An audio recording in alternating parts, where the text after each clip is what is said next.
30 साल में पहली बार बायोपिक में काम करेंगे सलमान, निभाएंगे इनका किरदार। सलमान खान 30 साल के करियर में पहली बार एक बायोपिक में काम करने जा रहे हैं, जिसमें सलमान एक स्पाई एजेंट के रोल में दिखेंगे। बॉलीवुड के सुपरस्टार एक्टर सलमान खान इन दिनों अपनी फिल्म अंतिम द फाइनल ट्रूथ की सक्सेस को एंजॉय कर रहे हैं। दबंग खान रिलीज के बाद भी फिल्म के प्रमोशन में बिजी हैं। महेश मांजरेकर के डायरेक्शन में बनी इस फिल्म में आयुष शर्मा भी हैं। वही कोरोना महामारी के बाद थिएटर में रिलीज होने वाली यह सलमान की पहली फिल्म है।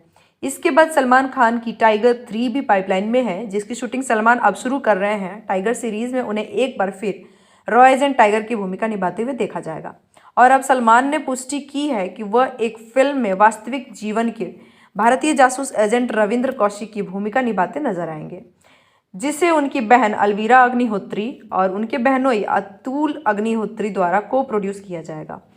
इस साल की शुरुआत में सलमान द्वारा एजेंट कौशिक की कहानी को बड़े पर्दे पर लाने की खबरें थीं और अब उन्होंने इसकी कंफर्मेशन दे दी है।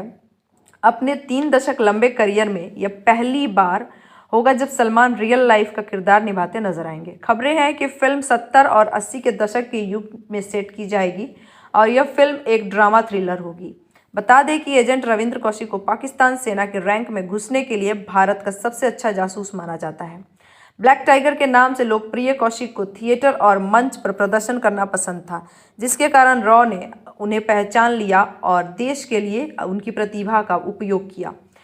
उन्हें पाकिस्तान भेज दिया गया, जहां उन्होंने LLB की पढ़ाई पूरी की और सेना में भर्ती हुए, जिसके बाद वो एक कमीशन अधिकारी बन गए। 1979 से 1983 तक उन्होंने भारतीय रक्षा बलों को महत्वपूर्ण सूचनाएं दी, जिससे उन्हें बहुत मदद मिली। बता दें कि सलमान ने 30 साल के करियर में कभी कोई रियल कैरेक्टर प्ले नहीं किया है। ऐसे में पहली बार सलमान एक बायोपिक का हिस्सा बनने जा रहे हैं।